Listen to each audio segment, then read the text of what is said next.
Saturday will mark 1 year since the first confirmed case of COVID-19 in the Commonwealth. LEX 18 is taking a look back at how life has changed since then and looking forward to hope in our future.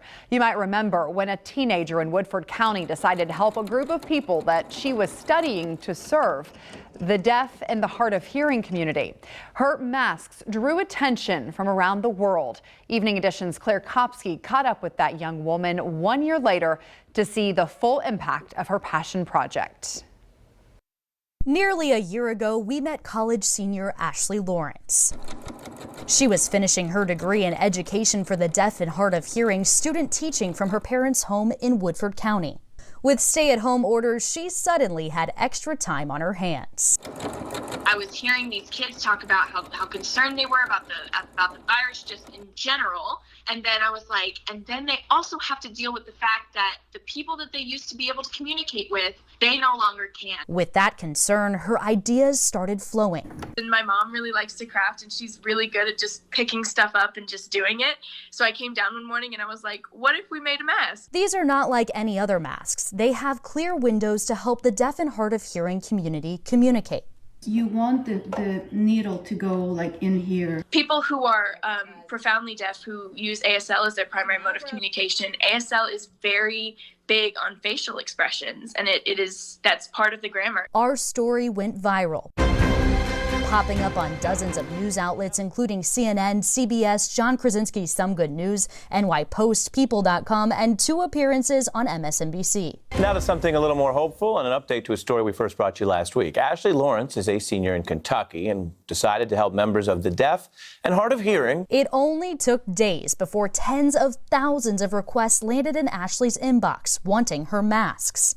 Too many requests to keep up with, but she saw the conversation shift in just a matter of days. And I saw the progression of people saying, like, look at this mask. Oh, I don't like how it fogs. I don't like this and this. Oh, what if we changed it to a different plastic?